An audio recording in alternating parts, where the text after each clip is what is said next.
It's 9 a.m., so we're going to get this meeting together and started. Today is Tuesday, May 12th, 2026, and we are the Lyon County Planning Commission. We have to read some basic information for the record before we move forward. The Planning Commission meetings are open to the public, and members of the public may attend in person, and the meetings are also virtual, and the public may attend via virtual Zoom. Public comment. Lyon County allows the following alternatives for public comment. If you are attending the virtual Zoom meeting, public comment may be provided by raising your hand and requesting to provide public comment. This can occur in several ways, including by dialing *9 from your phone to raise your hand and request to speak for public comment. To unmute yourself, dial *6. You can also provide public comment for this meeting by sending an email to county clerks, with plural with an S, at lyon-county.org the day prior to the posted meeting date. Be sure to type public comment in the subject line. Written public comments may also be mailed to the Lyon County Community Development Office at 27 South Main Street, Yerington, Nevada, 89447. But all public comments must be received prior to the date of the meeting if the comments are to be included in the supplemental materials. Any written public comment received the day of the meeting will be compiled and added as supplemental materials to the county's website and distributed to the Planning Commission within 24 hours after the meeting. Members of the public may attend the meeting in person at the Greg Honeywell Lyon County Commission Chambers, 27 South Main Street, Yerington, Nevada. We'll move forward with roll call. This morning we have Commissioner Merritt. Here. Commissioner Allen. I am Commissioner Sarasola here. Commissioner Jones. Here. And Commissioner Loomis. Here. We have 2 vacancies at this point, so if anybody is interested, please let the office know. We'll start with the Pledge of Allegiance, and Commissioner Allen is going to lead us. To the flag of the United States of America, and to the republic for which it stands, one nation, under God, indivisible, with liberty and justice for all. Thank you. Next, public participation. No action will be taken on any item until it is properly agendized. Members of the public who wish to address the Planning Commission may approach the podium and speak on matters related to the Lyon County Planning Commission, not on items appearing on the agenda. Speakers are also asked to state their name for the record and to sign and print their name on the form at the lectern. Comments are limited to 3 minutes per person or topic. The commission reserves the right to reduce this 3-minute time limit, as well as limit the total time for public comment. If your item requires extended discussion, please request the chair to calendar the matter for a future Planning Commission meeting. The Planning Commission will not restrict comments based on viewpoint. The same applies to public testimony on each agenda item. The chair may reopen public participation at any time during the meeting. No action may be taken upon a matter raised under this item of the agenda until the matter itself has been specifically included on an agenda as an item upon which action may be taken.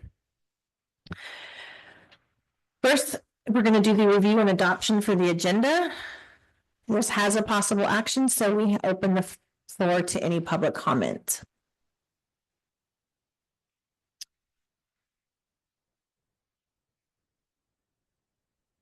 We have one. Yep.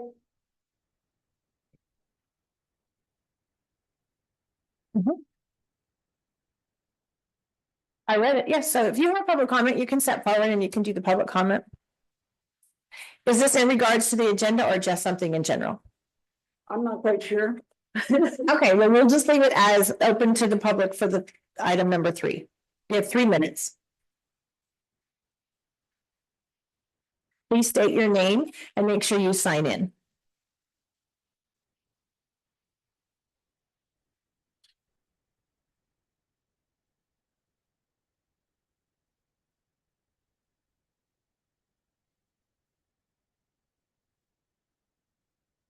For the record, Robin Biggs, Arlington resident.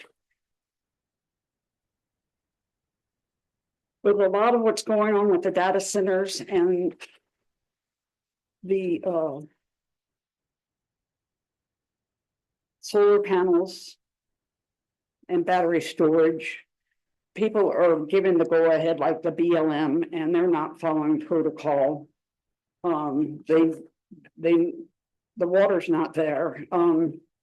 They need to get a hold of the Resource Conservation Service state engineer, and that's Joe Capicero, and he's in Carson City. And then we have the new director of water resources, Vincent Brentry, and then Joe Labardo. Everybody needs to be, that are opposed to all this, needs to be emailing them and the Attorney General. It's legal assistant, as well as the DA here and other attorneys. I hope to get this information. Someone's trying to get a lot of this information out. It's hard to find their email addresses.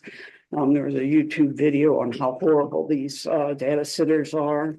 I viewed that this morning. It's only 10 minutes long, and I wish I had all of your email addresses so I could forward that to you, but it seems the county is kind of remiss on helping us know how to contact you.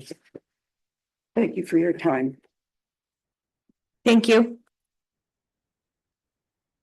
Do we have anybody else in the audience that would like to speak in public comment section? Is there anybody online? Okay, it does not appear that we have anyone online either, so we will go to the review and adoption of the agenda for the possible action. Think about them, accept the agenda as presented. We need to do public comment first, sorry, Mark. So do we have any public comment in the office? We do not. Anybody online? It does not appear. So I will take the motion from Commissioner Jones for the adoption of the agenda. Do I have a second? I'll second. Seconded by Commissioner Allen. All those in favor say aye. Aye. Any opposed say nay. That one passes 4-0. Next, we have for possible election of officers. For possible action, acknowledgement of the registration of Rhoda South in the Planning Commission and elect the Planning Commission Secretary with the term expiring January 12th, 2027. We received a letter of resignation from Commissioner Sell. So at this time, do we have any public comment? How about online? Okay, at this time, I will take a motion for secretary. For the office of Lyon County Planning Commission Secretary, I nominate Audrey Allen. I second it. We have a nomination for Commissioner Allen by Commissioner Loomis, seconded by Commissioner Jones.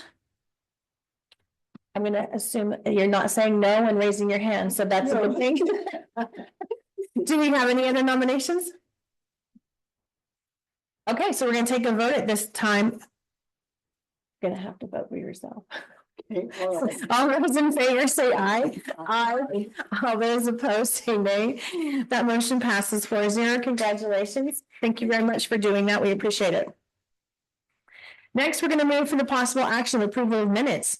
For possible action to approve the minutes from the April 14th, 2026 meeting. Do we have any public comments inside the building? Okay, how about online? Do we have any comments from the commissioners?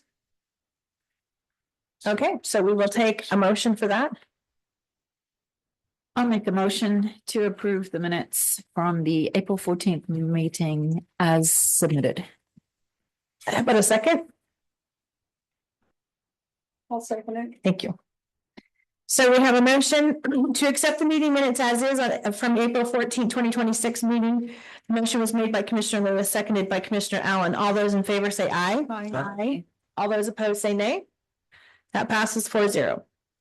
Thank you very much. We're going to move to advisory board reports. Do we have any of those to submit? Does not appear so. Okay. Moving on, we're going to do public hearings, number 8A, for possible action to forward a recommendation to the Board of County Commissioners for the request from Michael Hargis to reserve street names for 2 future roads located approximately 1,500 feet long, Break a Heart Road, south of intersection with Highway 50 and Stagecoach, APN 015-471-03, PLZ 2026-022. Staff report. Good morning, Miss Lisa. Thank you. Good morning, Commissioners. Good morning, Chair. Lisa Nash, Senior Planner. So we're here today for a street name request. This is for 2 roads that'll allow for street addressing for development of the applicant's lot with a manufactured home. You can see the small little red box where the general property is located. We go to the next slide. This is a blow up from where these, right now, they're just kind of dirt paths. They'll have to be, sorry. At some point, they'll have to be graded in some improvements, but here's Road A and Road B. They're looking for Dry Lake Road for Road A, MJ Ranch Road for Road B. You can see the subject's parcel is 3 to the west from Break a Heart Road. And the street names have been reviewed by Sheriff's Office, Fire Department, Road Department. Everybody's looked at it. I've had no comments, no conflicts. So it looks like these are acceptable names. Moving on. So staff is recommending the Planning Commission forward a recommendation of approval to the Board of Commissioners. I will add, we have our standard condition in there that says that if at some point we find a conflict or something, staff can handle the change at that point. It doesn't have to go back before the boards. So with that, I have provided the motion. It's also in your agenda. And if you have any questions, I am available.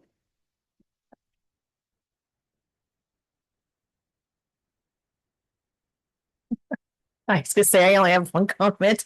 Who approved Break a Leg? Hyphens and words are hard when you're trying to get directions. Sorry. Yeah, and I always have to go and look and see how is this actually spelled and how do I find it on their assessors? Yes, I digress. Sorry. Do we have any comments from commissioners?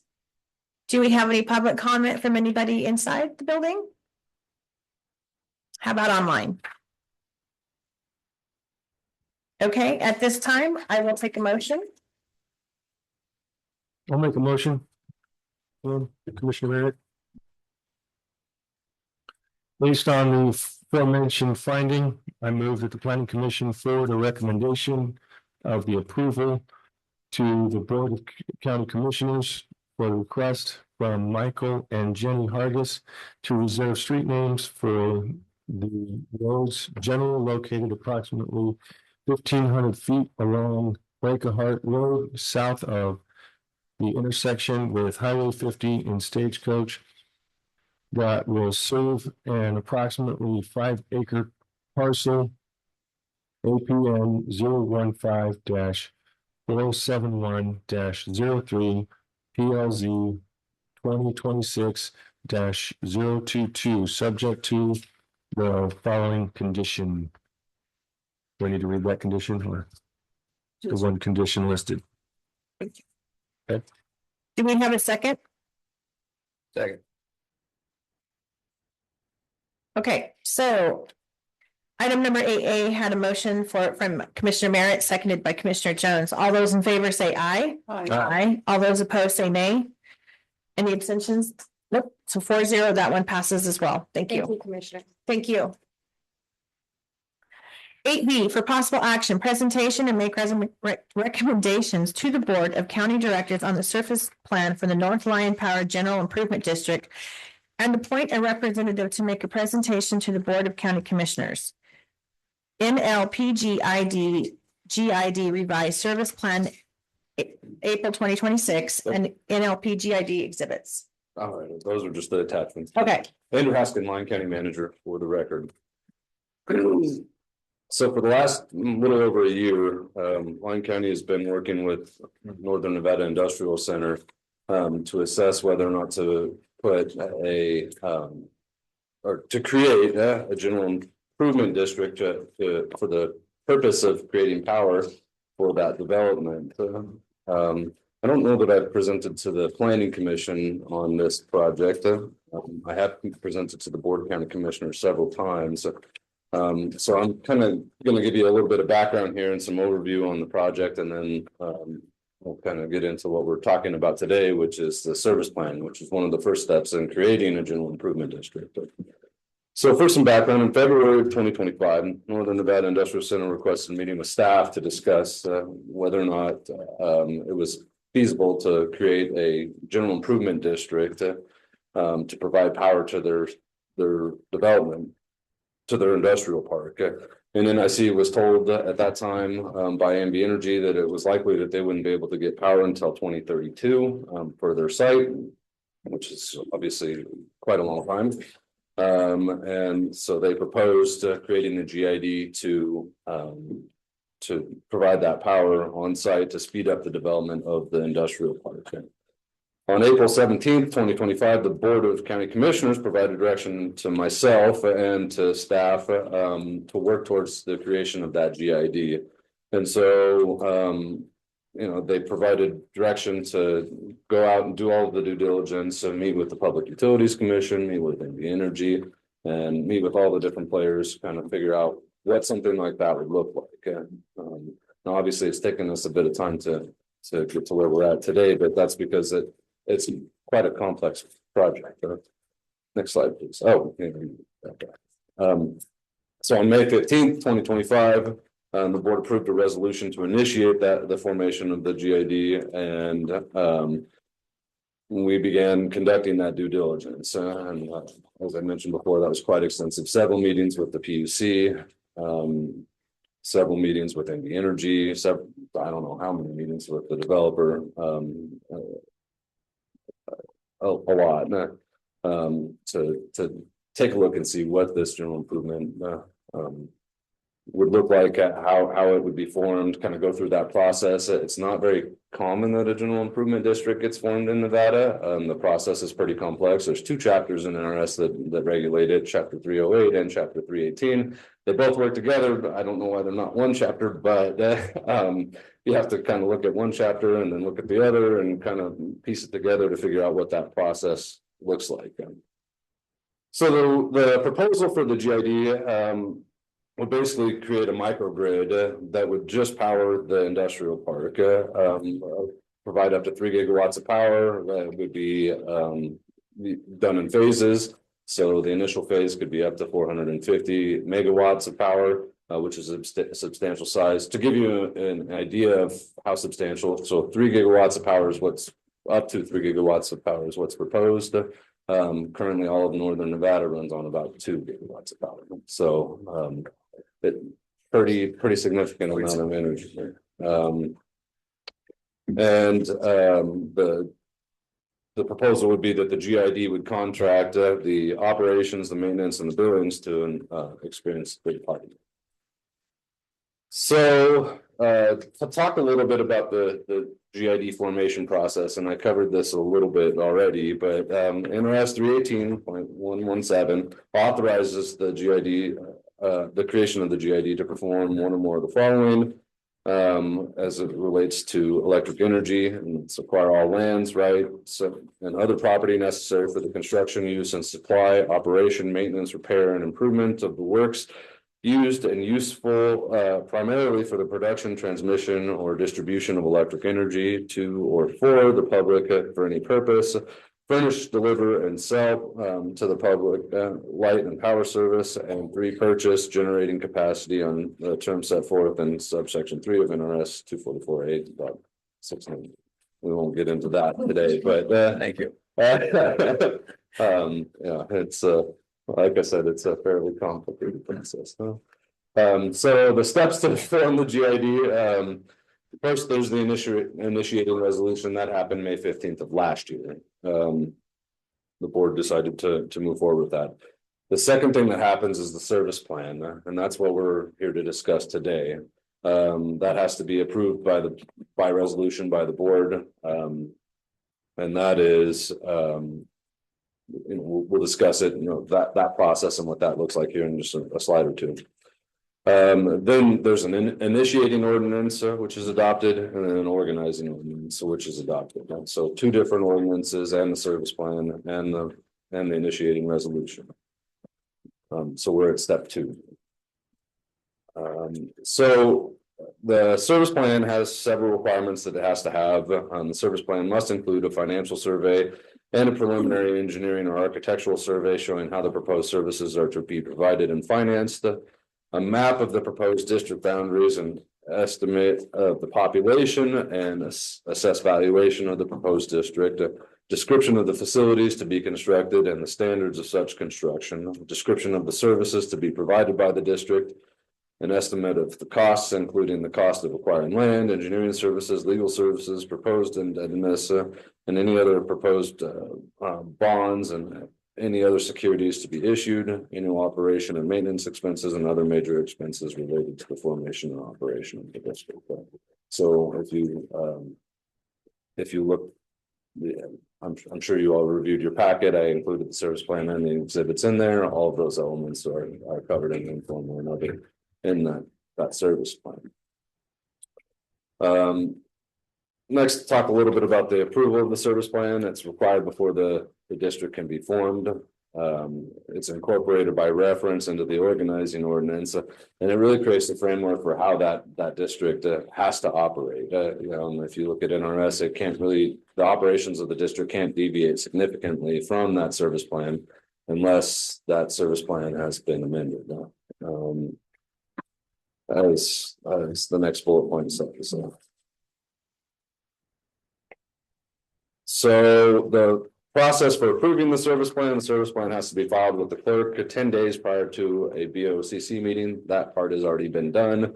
Then the board sets the public hearing on the service plan that has to be held within 30 days. That public hearing is actually tomorrow at 9 a.m.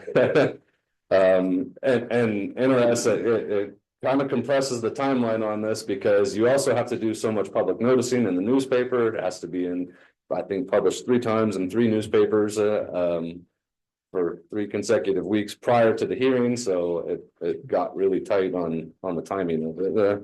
But we were able to get all of that done. So the next step in the process, written and legal notice is provided to the public. We've done that. And the service plan was delivered to the Planning Commission for consideration. Now, NRS requires the Planning Commission to hear a presentation on it and then to appoint a representative from the Planning Commission to present at the Board of County Commissioners hearing tomorrow.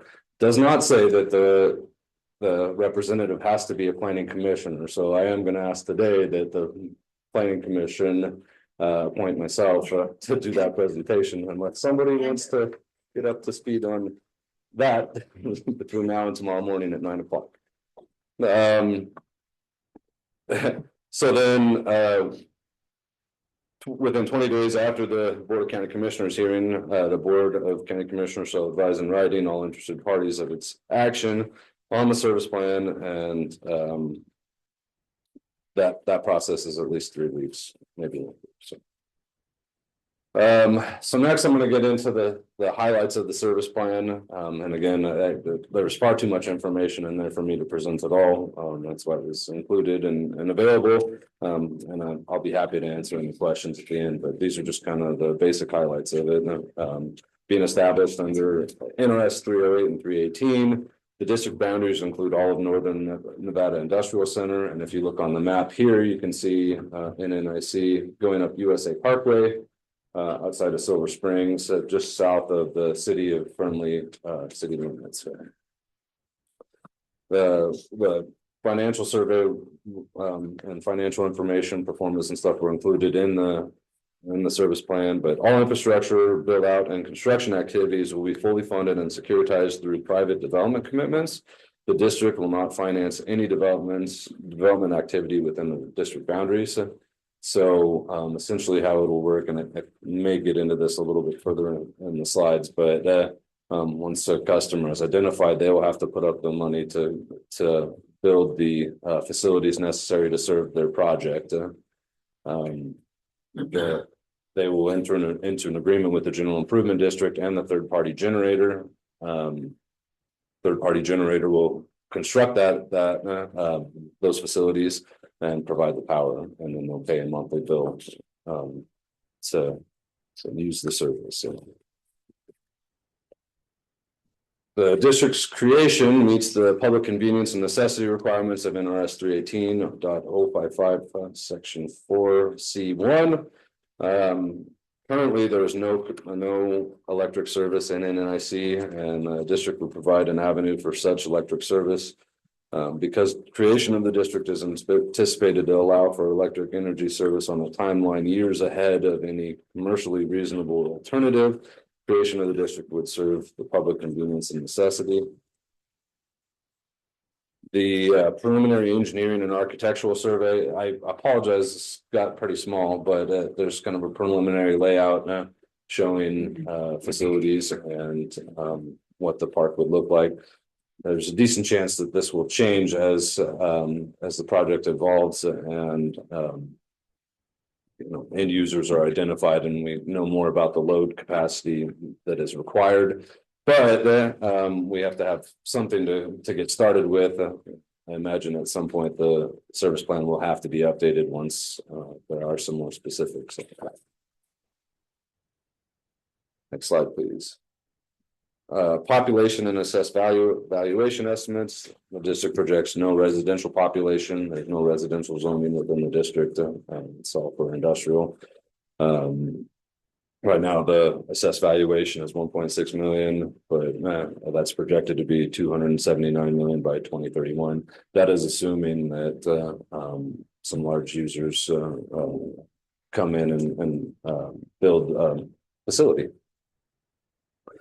Economic soundness and feasibility. I already touched on this a little bit, but I will again, just because it's one of the requirements in the service plan. The proposed district is economically sound and financially feasible based upon demand for electric service. The proposed privately financed service model, secured and executed through enforceable contractual agreements sufficient to support the development, operation, and maintenance of the proposed facilities. Electric infrastructure will be constructed only when required and financed by the beneficial user of that infrastructure through long-term energy supply agreements. Beneficial users of infrastructure will be evaluated for creditworthiness prior to execution of any such agreement and may be required to post financial security instruments to cover all the costs. The district's facilities and operations will be financed entirely through private capital provided by the primary generation partner and other development partners. No ad valorem taxes, general obligation debt, or financial support from Lyon County or any other governmental entity will be required. Next, NRS provides findings for a service plan. These are more of the findings for a denial of a service plan, so we have to kind of think about them in opposite terms. I can go through each. I'll go through each one of these real quick. The Board of County Commissioners may disapprove the service plan of a proposed special district upon satisfactory evidence that there is insufficient existing and projected need for organized service in the area to be serviced by the proposed district. B, the existing service in the area to be served by the proposed district is adequate for present and projected needs. C, adequate service is or will be available to the area through municipal annexation by other existing municipal or quasi-municipal corporations within a reasonable time and on a comparable basis. D, the proposed special district is incapable of providing economic and sufficient service to the area within the proposed boundaries. E, the area to be included in the proposed district does not have or will not have the financial ability to discharge the proposed indebtedness or other securities or other obligations to be incurred on a reasonable basis. F, the facility and service standards of the proposed district are incompatible with the facility and service standards of adjacent municipalities and special districts. Or G, the proposed district is being formed for the primary purpose of financing the cost of developing private property. I can go through each one of these really quick and explain how they don't apply, meaning that the service plan should be approved. That's up to the commission if you would like. Okay. We'll go with it. Sounds good. And I'm happy to answer any questions. I have just a quick one really fast. Sure. So I'm going to start with myself. Commissioner Sarasola. So I'm just going to kind of sum it up. Some of the reason why we're trying to do this GID is because otherwise the power for that area will not be available till 2036. So it's an ability to create the industrial park and build it sooner versus later. Correct. Do we have a GID in the state of Nevada similar to this Not exactly. currently? There is a power district in southern Nevada, but it was created well prior to the general improvement district, NRS. Okay. So it operates under those, but it's a little bit different. They're also not a microgrid, they're connected into the grid. So microgrid is totally separate from the rest of the grid. You'll see in the service plan that we are proposing interconnection at some point into NV Energy's or into to the grid. But for now, it's proposed to not be, and so this is the only one like that. Where it isn't. It'll stand alone and will not be connected to the general grid at this point. Correct. At some point in the future, it could be, and they would sell their power on the general market. Potentially, or buy power on the general market, depending on costs and. Okay. Okay, I'm going to start to my left and Commissioner Merritt, do you have any questions?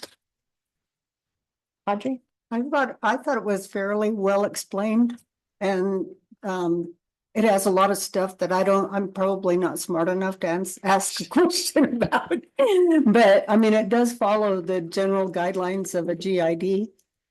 And I think it's a good project. Anybody to my right? Yeah, I just had a question. It says here that the power generation will be natural gas. Correct. Is this hooked up with the pipes coming into Friendly for the supply of gas? Yeah, so I think the natural gas pipeline does run through there. Yeah, it comes down through. Great Basin I have a would- transmission line I through would think- there and distribution from either NV Energy or Southwest Gas. So how many solar panels will they be seeking to create the generation of power? So what you're talking about is the renewable portfolio standard, which is a requirement under the Nevada Constitution and state law. There's a number of ways to meet that requirement. They're currently the developer is currently exploring a number of different options, including geothermal on site. Okay. Solar is one of them. I don't have an answer for you at this time on that. It depends on the load more than anything else. So, Is there a reason we're not using nuclear? that That they're not using nuclear well, I don't believe that's legal under state law currently. to use nuclear power? Sound like California. Yeah, you can. I saw that list. Thank you, Commissioner Jones. Yeah, so. Just really quick, please state your name for the record. I'm sorry, David And Brown. you'll need to sign in at the lectern, so we have that too. Sorry, Thank you. just the formalities. Okay, no problem. So to answer that, we'd love to use nuclear and we assume it's gonna be approved in the next few years, so it would be great for us to be able to use nuclear, but today SMRs, which is what we would use, those are small modular reactors, aren't approved in the state of Nevada. That's kind of sad because we used all the stuff on our ships, our submarines, and they've been out there forever being safe. So I do. you. Okay, I do have one question, which I think has now already been answered. My question, and it may have a follow-up question. Has a primary generation partner been identified? And I'm going to assume that yes, it has, right? And if that's the case, what was the process that they went through to be elected for that job? David Brown again for the record. Commissioner Loomis, so we went out and searched for companies that do generation, natural gas generation, renewable generation. And then we looked for number one, a company that had experience with that, and then number two, a company that had sufficient assets to backstop the GID. So they would have to indemnify the general improvement district of any offtake limits. So we found a $40 billion company that we're working with now. I don't know that they'll be the final generation partner, but they are primary generation partner, but they're our generation partner today, and that's General Catalyst. It's what General Catalyst. General Counsel. And David, I apologize for my ignorance. What company are you? I'm sorry, I'm with Land Development Associates, so we're the developer for Northern Nevada Industrial Center. So we, just a little background, we were the original civil engineers along with Vince Griffith here for Tahoe Reno Industrial Center. And then we are the developers of the Apex Industrial Park in Southern Nevada. And also two other industrial parks, one in Henderson, Nevada, and one in Moapa, Nevada. So we are large scale industrial developers. Tell me again, General Catalyst. Catalyst. Thank you, sir. Appreciate it. Thank you, Andrew. Any other questions? My belief is they have a presentation. No? Okay. Do we have any other questions from the commissioners? We need to open it up to general comment. So do we have any general comments in the office?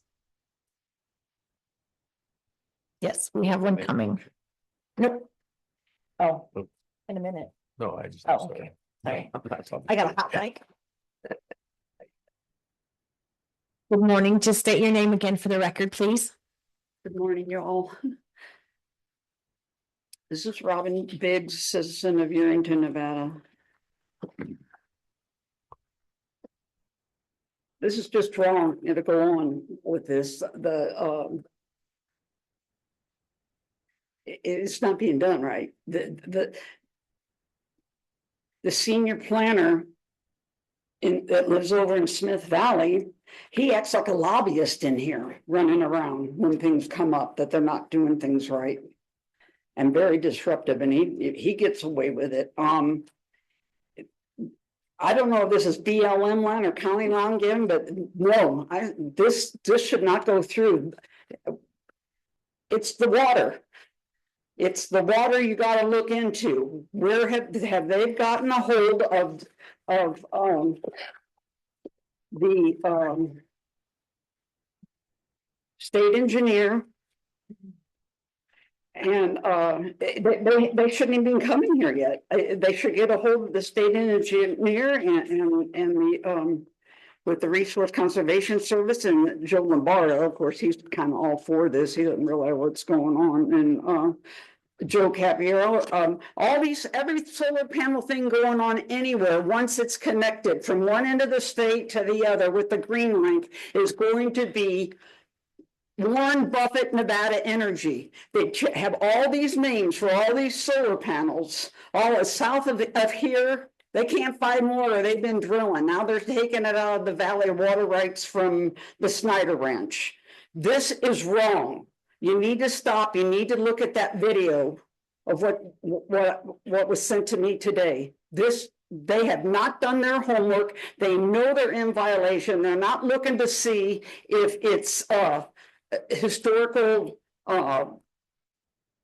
lands, historical burial grounds, not just maybe not this area, but all the other areas that these folks are involved in. The solar panels aren't going to be high enough for the wildlife to get on. They're not going to have a corridor for in this area for the deer, the antelope to move. There's a way to do it, and the solar panels can't be come from China. That's what they first did. Trump said no. Then they had said.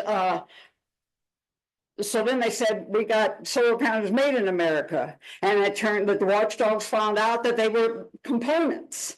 So we shut that down. So now they found Canada that are bringing them in massive amount, and there's no way to reclaim them. The contractor, some of the people in the community here have signed up for the 3-year big money south of town here that are going to.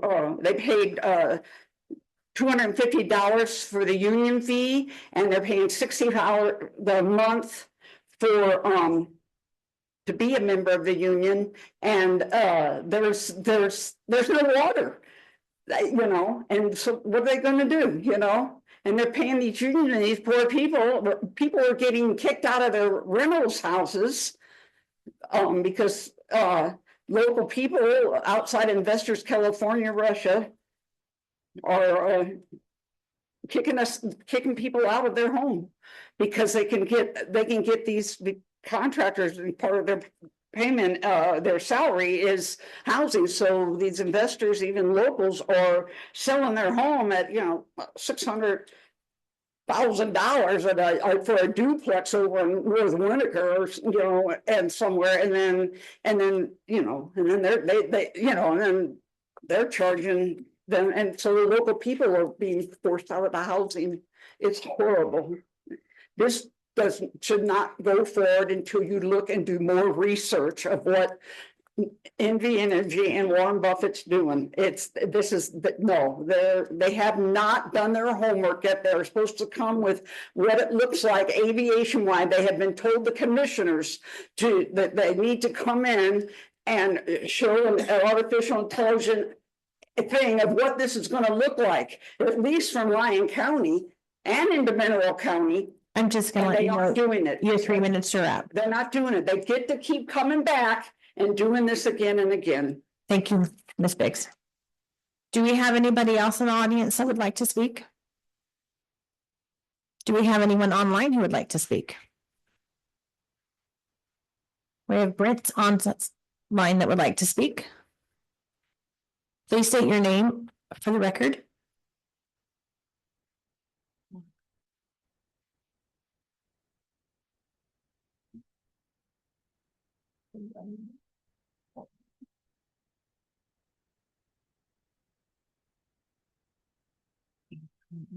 Can you hear me now?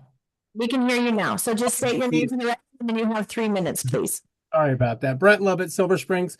I have a curiosity question. In the backup, the only location map of this GID is the actual city of Fernley boundary map, and then has a highlighted section in there. Is this highlighted section the only area that this GID will actually cover?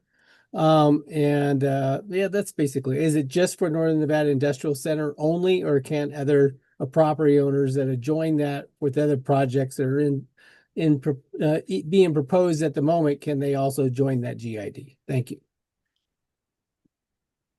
Thank you. For the record, he asked if anybody can use the power outside of the GID.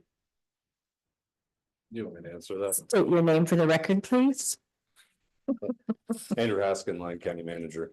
So no, this would only be for the boundaries of Northern Nevada, within the boundaries of Northern Nevada Industrial Center.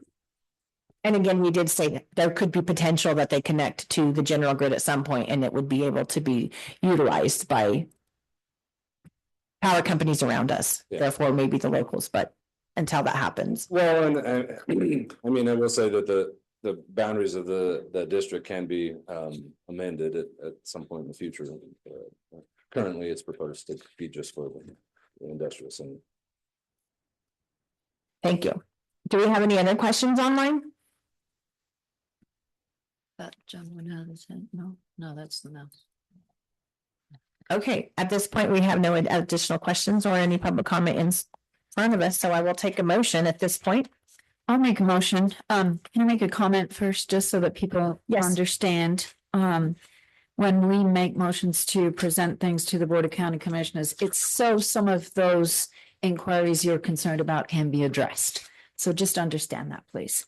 So with that said, I make a motion for a presentation to make recommendations to the Board of County Commissioners on the service plan for North Lyon Power General Improvement District, and to appoint City Manager Andrew Haskin to make a presentation to the Board of County Commissioners.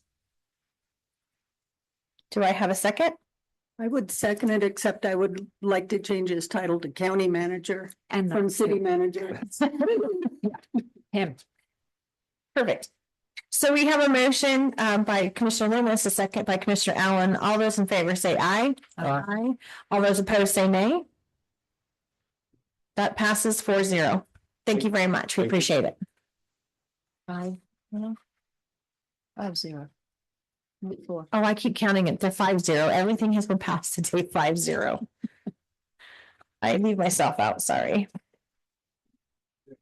We need the quorum, yes. So for the record, everything that we have voted on today has passed 5-0, not 4-0. Number 9, Community Development Director, for discussion only, acknowledgement of the resignation of Katie Baker from the Planning Commission. Thank you, Madam Chair. Gavin Henderson, Community Development Director for the record. So we did receive Miss Katie Baker's resignation letter, so we wanted to throw that on the agenda for discussion, acknowledgement from the board. She was a valuable member for us, appreciated her time with us, and on to greener pastures. Thank you. Number 9B, for discussion of possible action to discuss availability of the Planning Commission members for the regular Planning Commission meeting scheduled for June 9th, 2026, and take action to reschedule said meeting to Wednesday, June 10th, 2026, or the next available date upon finding that a quorum cannot be established. Thank you, Madam Chair, again. Gavin Henderson, Community Development Director for the record. So we want to discuss the June 9th meeting date. We understand that that is the date of vote, so we want to make sure that we have all the commissioners present. If not, we wanted to look to reschedule that meeting. Staff's recommendation would be the following Wednesday, June 10th, 2026. But of course, we want to make sure that that's an acceptable date for the commission as well, in order to have everyone that we can available for that meeting. Does the 10th work for the commissioners? The 10th works for me. I appreciate everybody's help. I will be at the polling station in Smith Valley on the 9th. So I'm not available to come to the planning commission. 10th, yeah. I'm good. I think I'm good. I'm good, so we'll just wait for Mr. Jones. I'm good. Okay. So let's, do we have to make a motion for it? Yes. Okay, do we need to do public comment because we're voting on it? Yes. So do we have any public comment in the office today to move the meeting from June 9th to June 10th? We do not. So do we have anybody online who would like to have public comment for that date? Okay, we do not. So I will take a motion. I'll make a motion that the meeting for June be rescheduled from June 9th, 2026 to Wednesday, June 10th, 2026. Do we have a second? Second. So we have a motion to move the meeting to June 10th, 2026. It was motioned by Commissioner Allen, seconded by Commissioner Jones. All those in favor say aye. Aye. All those opposed say nay. Okay, that passes 5-0 as well. For discussion only, number 9C. Community Development Director comments and updates. Thank you, Madam Chair. We do our monthly report to the board. There was some good information within that report, so I wanted to provide that report for the planning commission as well. We go over a gamut of topics.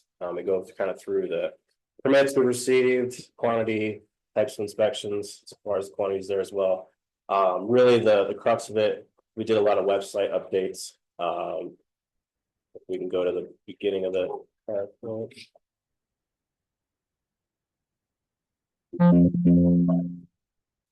Thank you, Ms. Lisa. So next slide, please.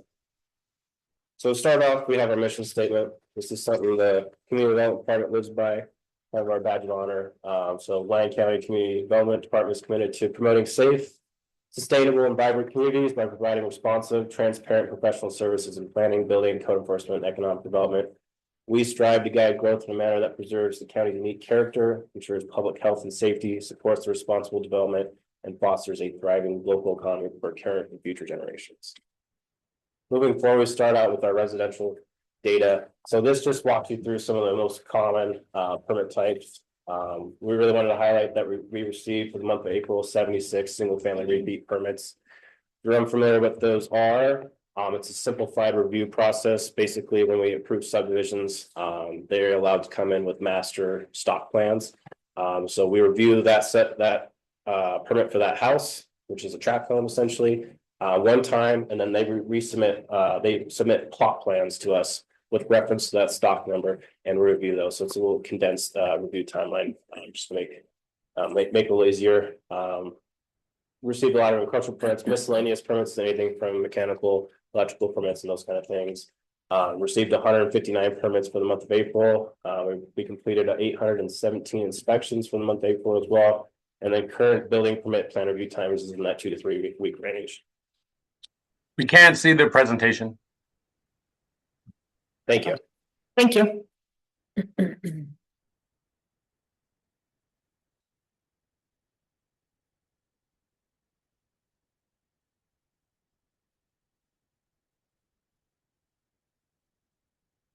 Can you see it now? Yes, thank you. Great, thank you. Forward, yeah. And then this is our commercial data. So we just highlighted most common permit types. We received 18 commercial permits for the month of April, and then we also go in and highlight a couple of the new construction permits. So we received one that for 7017 East Highway 50, which was is going to be a new 48 stall RV and boat storage facility, and another one for 1680 Spruce Avenue in Silver Springs, which is a new detached locker room restroom facilities, adding an existing facility as well. So kind of goes to show that we received kind of a multitude of application types for different commercial permit applications. So just want to highlight those as well. Moving forward, April 2026, building department updates. So again, as previously mentioned, we got our review time down to 2 to 3 weeks. We feel like that's a goal we can hold moving forward as a staff. Huge commitment to Cleveland Pipkin and Ray Brown, who do our plan review. They worked feverishly within the last couple of months to get that down to that 2 to 3 time frame. Building department projects. So we're working through an MOU with the Central Line Fire Protection District. Essentially, that MOU is just to establish a consistent plan for concurrent review processes there. We also are incorporating them into our software platform. So trying to make it a one-stop shop for applicants. So Central Line will be able to go in there, review plans, approve them. So to get rid of the back and forth and people having to go to Dayton potentially to go talk to the fire protecting district or ask where their plans are. Now it's all on one page for everyone to review is there as well. We'll touch on this the website changes as we move forward. We did install a comment box in front of the community development office. So if you walk by there today, you should see it hanging up. We're also continue to work with our software to provide a feedback system and as well as just make continuous edits to make it more efficient, not only for the customer, for staff as well. And then we're also communicating with some AI companies. They reach out to us on a pretty regular basis. We like to participate in those demos just to see where the AI component is moving forward. See if that can help us with the building department process as we move forward in the future as well. And then 2024 fire code adoption. So that was proposed at the May board meeting, and then we'll look to see that at the first meeting of June for adoption at the Board of County Commissioners meeting. Moving forward, so this is a picture of our comment box. Feel free to leave us. There's a little pink slip down there. Fill it out. Comments, suggestions, feedback. Anything is valuable for our department. We want to make sure that we're having ear to the community, and if we can make those adjustments to make anybody's lives easier, that's kind of the goal is there as well. So this is our website edit. I did try to get a little fancy, so it should run you through a video, kind of show you where to click. But the first one is review timelines. So if we hit play there, you've got to just click the building tab. Scroll down, you'll see current building permit timelines. So we have it in the 2 to 3 week range. We're going to update this on a bi-weekly basis to make sure it's as accurate as possible for applicants trying to plan accordingly in the future when they go to apply for permits. There is a caveat there that those timelines can be extended due to incomplete applications or if we're not getting things back in a reasonable time frame. So if we give you comments, it takes you a month or 2 to get it back to us. Those can push off the timelines there as well. So next one. So we just highlighted it again. Next slide is the same exact thing. It's for hard copies. So in case somebody couldn't play the video, this is the changes that are on the website. Again, we just want to highlight that's 2 to 3 week range for current timelines. Website edit 2 is fee and deposits. So if we click on this, again, you go to the building tab, go to your right, scroll down fees and deposits, click on that. We updated this page to give you all the information necessary so you could estimate your permit costs. It is it's a lot of information still, so of course, if you have questions, if you want to know an estimate, feel free to contact the billing part, we can get that answered for you. But it walks you through permit fees, taxes, residential, commercial, fire district requirements, and it'll just shoot you back to the general information application page, and then again, contact the building department as well.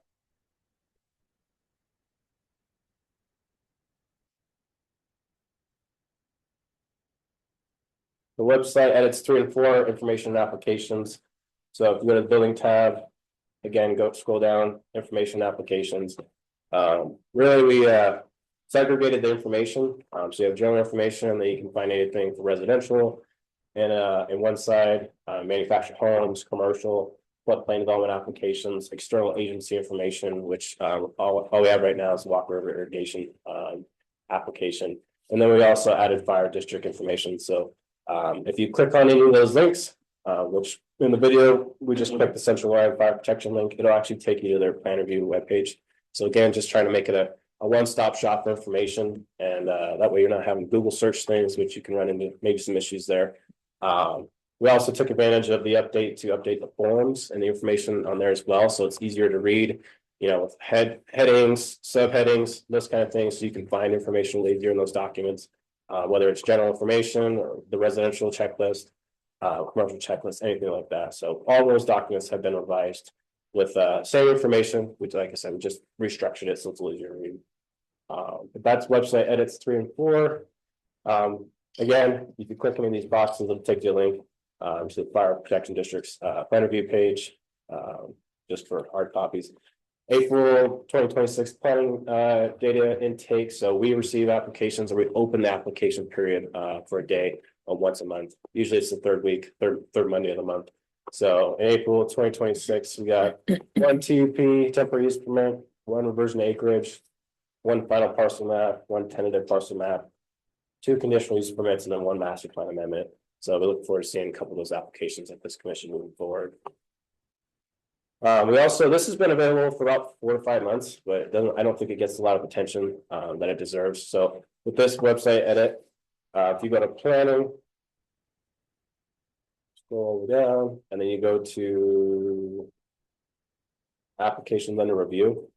So this is a pretty cool webpage for anyone that wants to know what's going on in the county from an entitlement perspective. So on the left side, we have current applications under review. It'll give you the application number, the senior planner involved. So if you have questions, you know something's coming up on the board meeting, you can contact the right individual there. On the right side of the screen, kind of the orange spot, is all the determination letters from previous applications. So if you want to know, did something get approved? You know, the project name, the PLZ number. If you don't know those, feel free to contact our department as well. But it's a good resource to go in there and click and find that determination.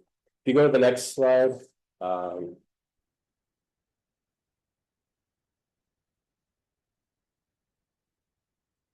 one back.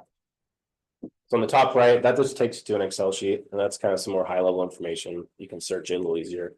But just trying to, again, provide as much information to the public as possible. If you have questions about it, feel free to contact us. We want to be a resource for the community and the commission as well. So if you, like I said, if you have any questions, reach out. Moving to the next slide, we always go over a couple of our planning intake applications just to highlight some of the big ones.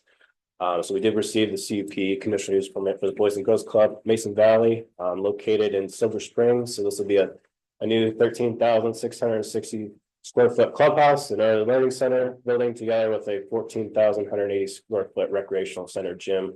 So a pretty exciting application. I look forward to seeing this one come to commission in the future. We also received a master plan amendment and conditional use permit. So these will be 2 applications that are ran together. So it's for Tract, and they want to do a compressed natural gas trucking station located north of US Highway 50, west of Highway 95A, APN 015-091-13-15. So again, they're proposing a compressed natural gas trucking station on their property located in Silver Springs. The facility would tie into the existing gas line and traverses the property and compress natural gas into tanks, which is going to be loaded onto transport trucks and transported to a nearby project. So April 2026 planning updates. So we are working on a couple ordinances. Code enforcement one, we had a pretty successful workshop with the board, so we making some changes that came out of that meeting. So look forward to seeing that code enforcement ordinance being brought to the Board of County Commissioners in the really near future. We're just making some slight changes, got to run through legal, make sure everything's tight before it comes to the board. The event ordinance, so we're in the final stages. This has been an interesting one, a little hard to navigate, just because we have such a diverse county. So we're trying to make an ordinance that can do a 50-person event all the way to a night countryside event. It's been a challenge there, but we're working through it. And then as part of that process, we just want to make sure that we do kind of a code analysis, make sure that any reference to events all comes back to a singular point, and it makes a lot of makes a cohesive ordinance moving forward. Land use table, so this is kind of in the preliminary stages. So staff is continuing to work at proposed updates to land use tables to potentially create accessory uses in the land use tables, modify uses, and add new uses. Data center ordinance, so the Board of County Commissioners directed staff to bring forward an ordinance creating data centers as a use in Lyon County and developing performance-based standards. So we're working through this. We're also, I myself, I'm also participating in the Rural Energy Academy through NACO. So there's a lot of good resources and information being put out in that process. So we're making changes because there's a lot of lessons learned from other jurisdictions because it's, countrywide. So we're trying to take advantage of that, of those lessons learned, and hopefully draft up a good working ordinance. The process moving forward is we want to have a workshop with the board, and we have some developers asking want to participate in that process, which would be good because we want to make sure it's beneficial for everyone. So look forward to seeing that one in the near future. We'd like to get that one completed. Other projects, so we're also working with utilities, county engineer, roads department to develop design criteria and improvement standards manual. So right now everything's kind of bifurcated, spread out. If you're an engineer coming to design a project in Lyon County, you got to reach out to individual departments. We want to create a manual where if you're going to come in with subdivision plans, want to know what to design them to, here's our manual. You match everything in that manual, you should be good. So again, just trying to simplify things, make little things easier to find for developers as they want to construct in Lyon County. Active development projects, so we do list a bunch of active development projects. So the Lever Solar project, which is in South Mason Valley. So for the conditional use permit, they were required to pave the road from after the first 0.8 of a mile all the way to the state park. So that road has been paved. So if you're in the area, now it's a more pleasant drive. They also work with NDOT for temporary access off Highway 208 to increase the safety related to turning limits on the East Walking Road. Right now it's a 90-degree turn. They worked with property owner to the south to establish a temporary access so they can get those large vehicles off the road and on the East Walker Road safely. So the 7-Eleven truck stop. So this one's been done. I believe they had their grand opening last Friday. So that's a good project to have done and wrapped up. Glad to see them having success there. Rural Nevada Counseling. So this is in Silver Springs off of Lake Avenue. Progress update there. You probably see the structure going up. So we've done some footings under floor slab and plumbing have been inspected. We don't, our staff does not inspect the structural steel. We have a special inspector agreement with the project, so they go out there and they perform those inspections. So you see the frame going up and not a listed inspection is being completed. So that's why. So that'll be a good project moving forward. Ambry Energy laydown yard. So this is located at 7625 Black Hawk Road. This is a 74-acre laydown yard in Stagecoach. So we've issued the grading permit. We've issued the temporary use permit. They did attend the May 6th Stagecoach Citizen Advisory Board, which was it was a condition of their temporary use permit. They have to also go back every 6 months and provide an update to the Stagecoach Advisory Board, and then bring that update information back to us. They're working on a road lease agreement before they can use Black Hawk Road. Pretty similar to what we did for East Walker Road and East Sierra Way. We're gonna go out, we're gonna evaluate the existing condition, take pictures, video, photograph it, they can use the road, and then basically have to bring it back to pre-existing conditions or better. And then as potholes or anything like that come up, they just fix those as needed while they're using the road as well. We also have Comstock Metals Corp. So we have the recycling storage yard and their tenant improvement. Their storage yard is at 800 Lake. And their tenant improvement is at 600 Lake. Tenant improvement is about 5,000 square feet. And then their recycling storage yard required an office facility, so they're building 200 square foot commercial office for the storage yard. And then we're also, the last project we highlighted was the Microsoft Data Center campus. So we have issued the administrative design review for the project on April 24th, 2026, and then we have grading plans for both the data center campus and the 2 substation projects, which are reviewing the county engineer currently. And then some floodplain development projects. We have the Carson Water Sub-Conservancy District projects. They've been a huge resource for us to get those drainage master plans done in their area. We have struggled identifying a cooperative technical partner in the Walker Basin area, but we're working through that. But Gold Canyon area drainage master plan, so the report's been finalized. Staff's working on setting up a stakeholder meeting. We're looking to hold that in June at the Silver City Community Center. And then we also were able to get a little creative. Like I said, we'll have a CTP partner, so we have a hard time pursuing grant funding for those projects to create drainage master plans in the Walker River Basin. So we try to get creative. The Nevada Silver Jackets and U.S. Army Corps of Engineers had the availability to conduct a project. It's not necessarily a grant because there's no money involved, but they wanted to do a project for us and map the boundaries and flows of the Walker River in the Smith Valley, Wellington area. It's all kind of under the umbrella of emergency evacuation procedures, but it will provide us a good resource to go and see if the FEMA maps out there are actually correct, because they are, in my opinion, in some areas incorrect.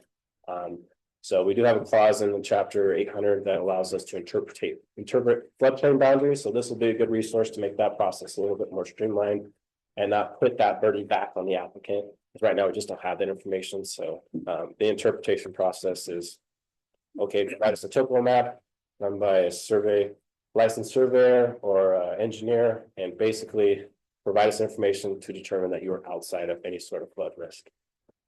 So this will be a good project for that. It also help the Hoy Canyon situation, because we like to see what the water's doing over there. We recognize there's a lot of flooding, a lot of infrastructure impacts over there, whether it's the irrigation district or the roads, a lot of sloughing off. So it'll be a good project. It'll take about 2 years to get done. We just had the kickoff meeting last week. So at the really early stages, but it'll be a good project for Lyon County moving forward. And with that, that's all I had for the update. And I'm available for questions if the commission wants to. Do we have anybody to my left have any comments or questions? Go ahead, Ms. Allen. I was gonna ask you, how long did it take for building permits to get through the county before you made these changes to 2 to 4? Because it sounds like you've made improvements.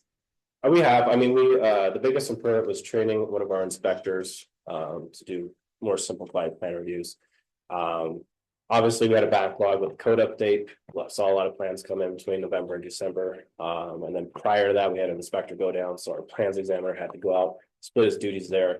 And that way we're holding up construction out in the field so we can look at plans.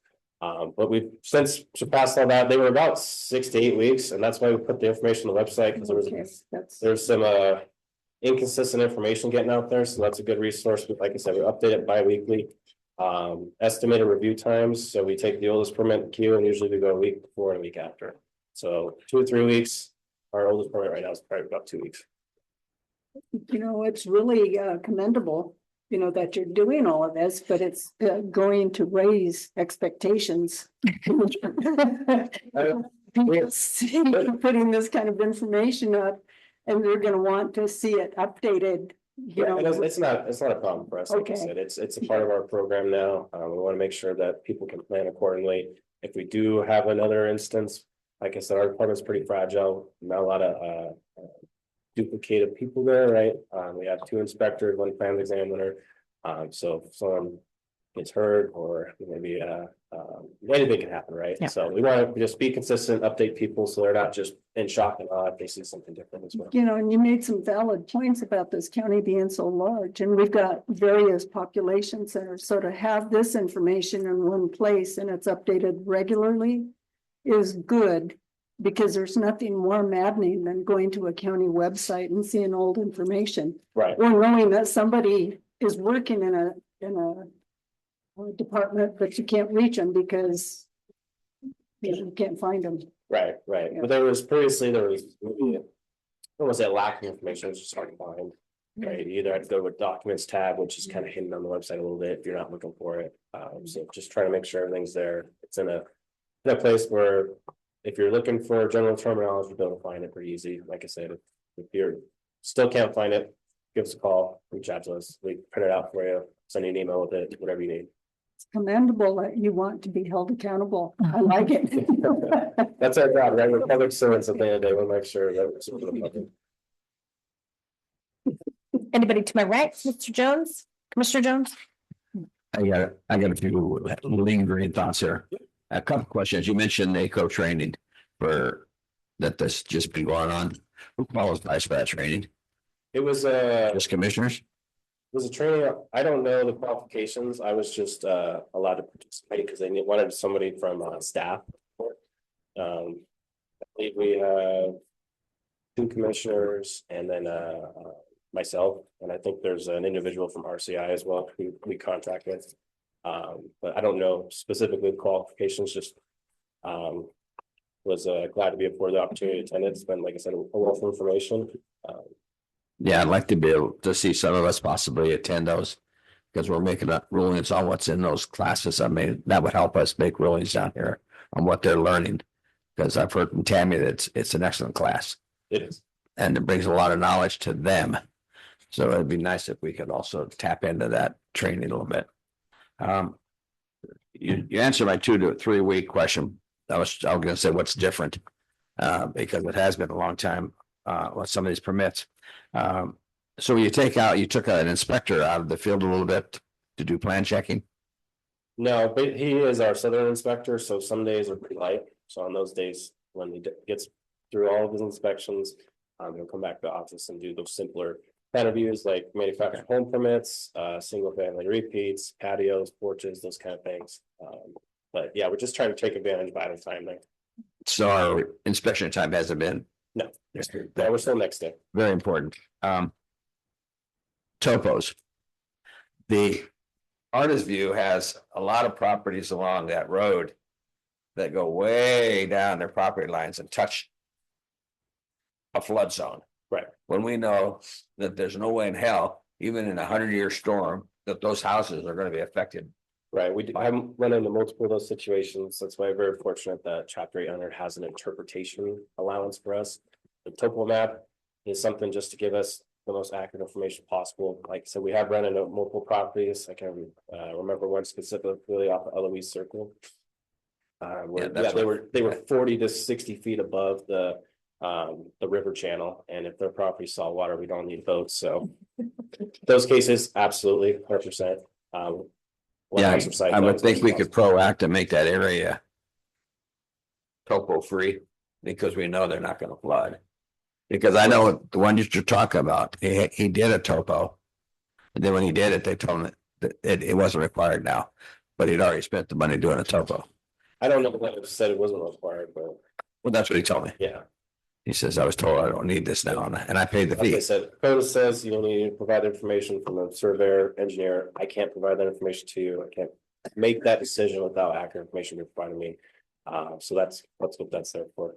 Okay, and then the other thing is, when we make decisions as a county to allow projects to go in that affect the ownership of other land around it, as far as being able to develop that land, are these people required to buy that land from those people that own that land that have been, basically, we've taken their land because now they can't develop that land because we've okayed a project that would make it impossible to develop. So do we as a county buy that land, or do we require Microsoft or Envy to buy that land? No, I would say that's probably a dialogue or a conversation between the property owners. We wouldn't get involved in that. We're not going to require any purchase of land that's kind of outside the purview of the entitlement process. Okay. Well, I don't know if it's right, but I think it's wrong if we make decisions and somebody loses their land because of it. I mean, we're part of the problem if we're making that decision. You know, because I know all the properties next to Black Hawk are not developable. now, just because of the other issues that come with those transformers. So these guys have got property that they've invested in to build that can in good conscience build. So somebody should reimburse them for that land, either the developer who wants his project there, or somebody. These guys shouldn't be out money because we allowed something to go next door. I mean, allow it. Well, that's what it is. It's allowed. We're voting for it, right? Right, but there's a process, right, that you can Right. participate in as a property owner. I'm finished. Good morning, Gavin. Nice report. Thank you. You're welcome. Question, is that an annual report? I know you kept referencing April. No, so we do it every month for the board. Like, I was gonna ask if the commission liked it, I can put it on the commission agenda and just have it for report only for. Or quarterly, I thought Yeah. might be kind of cool. Yeah. Like first quarter, second quarter. Yeah, I and it's think- been a good resource to go back and look at, and then. Probably gonna have them on the website as well moving forward, so it's just, again, catalog information, where things are at. We are working on that development map still, so if you're familiar with City of Fernlings, it'll look a lot similar to that. Big basically shape files you can click on and the project will pull up where it's at. Is it at the entitlement phase? Is it under construction? What it is, so if it's a subdivision, it'll tell you how many lots are involved with the project. When it got approved, you also have the ability to click the determination letter in that as well. Just working out some IT issues with it. It's done essentially. We just gotta get the IT issues figured out and then get it on the website. Okay, thanks. Quarterly would be good. Commissioner Sarcel, I agree with that and I applaud you on raising the bar and not just going with status quo. From somebody who does a lot of website work, research, I will say I use the Lyon County website a lot and it is very user friendly. I very rarely find a link that does not work. If I do, I let somebody know and then it usually is corrected very quickly. So I applaud you on that. That is nice. I think dissemination of information to the public is the best thing that we can do as a county or a city. I think that's where the frustration comes. Unfortunately, a lot of people are not developers and they're not planning people, so they don't understand the nuances of what it goes in to do a project. I also think with social media and TV telling everybody that they can be a developer, that people forget that they need to do their homework and there's a process. And that I truly believe that nobody in these forums are trying to make it harder. The fact that you have information with the design manual, I think is spectacular. As a person who fills out permits and regulations all the time, it is nice when you have a blueprint as to what you're trying to match, because it makes me more efficient as a consultant when I present that information to you. And when there's an error on my part, I can say, okay, I need to do additional homework, but this is great. I appreciate it. Especially with code enforcement and event ordinances. As everybody moves forward and they want to do more things and we want to be able to say yes to our community, it's nice to know that we have some consistency and a plan to be able to say, if you would like to do an event, this is the course of action that you have to go through, and these are the standards you have to meet, and these standards are for everyone. Right. It makes your guys' office run more efficiently because you can make a decision that you know will be backed by your governing bodies. Right. And I, as somebody who submits a permit, knows that I'm going to be able to just have it pushed through because it's filled out correctly and you have the responsible information. So I applaud you on that. Thank you. I know it's a lot of work behind the scenes and it's not always applauded. So thank you very much for that. And I do agree quarterly that information would be great. Yeah. I have people ask me all of the time where things are at, and it's nice to be able to say, there's a link here, you can pull it up, or be able to present that information to them on that information. So thank you. Yeah, absolutely. Anything else? Right, thank you very much. Thank you. Okay, we're going to move on next. Item number 10, Commissioner comments and agenda requests. Does anybody have any of those? Yeah, I just Go ahead. wanted to ask, probably Gavin, in the April minutes, Commissioner Jones asked if we could get a presentation from Victory Logistics. I wondered if you'd done any research on that Yeah, we're working on it. We'll probably try to schedule it for June if that's okay. for the June meeting? Okay, thank you. Before you walk away, I would just say too, I love the idea of being able to either get the presentation from NACO on an online thing, so we could scroll. I just think that'd be good information for us making decisions with these bigger projects coming to Lyon County and understanding kind of that development throughout our state and what's going on in the world. Absolutely. Thank you. Number 11, public participation. No action will be taken on any item until it's properly agendized. Members of the public who wish to address the planning commission may approach the podium and speak on matters related to the Lyon County Planning Commission, but not on items appearing on the agenda. Comments are limited to 3 minutes per person on topic and will not be restricted based on viewpoint. No actions may be taken upon a matter raised under this item on the agenda until the matter itself has been specifically included on an agenda as an item which action may be taken. At this point, do we have any public comment on that? No one in the room? Anybody online? Okay, we're going to call this meeting an adjournment at 10:20 a.m. Thank you. Thank you. Good meeting.